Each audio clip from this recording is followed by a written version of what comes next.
Cette nuit, comme toutes les autres depuis 7 ans, Céline ne dort pas. Ça fait partie de ces nuits où je ne sais pas à quel moment je vais réussir à m'endormir. J'ai une sensation de cœur qui bat hyper vite, un peu comme si j'avais bu 5 cafés d'affilée. Les nuits de Céline l'épuisent. Je vais essayer de faire quelques exercices de respiration et un peu de méditation, en espérant pouvoir m'endormir bientôt. Comme un tiers des Français, Céline dort trop peu et très mal.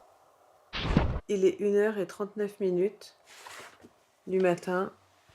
Ça fait 2h30 que je suis couchée. Et je suis contente parce que là, ça y est, je sens que le sommeil va venir et que je vais pouvoir commencer ma nuit. Pour comprendre ce que vit Céline, nous avons partagé ses nuits grâce à un dispositif de caméra installé dans sa chambre. Elles l'ont filmé pendant son sommeil. Pour se glisser dans sa peau d'insomniaque, nous lui avons aussi prêté un petit caméscope auquel elle s'est confiée nuit et jour. Et pendant un mois, nous ne l'avons pas lâchée.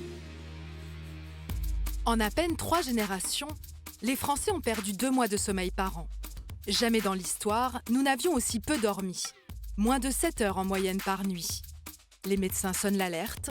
Le manque de sommeil entraîne de graves maladies, diabète, dépression ou AVC. Nous avons suivi ceux dont la vie est bouleversée par l'insomnie. Ceux qui cherchent désespérément des solutions pour des nuits plus longues et plus douces. Hypnotisés par leurs écrans, les jeunes ne se sont jamais couchés aussi tard. Nous accompagnerons Enzo, un adolescent de 14 ans, qui repousse toujours plus le moment de se mettre au lit. Résultat, comme ses camarades, il passe ses journées à dormir debout. Nous suivrons aussi Michael dans ses premières nuits de travail. La flexibilité des horaires se généralise. 4 millions de Français gagnent désormais leur vie à l'heure où ils devraient dormir.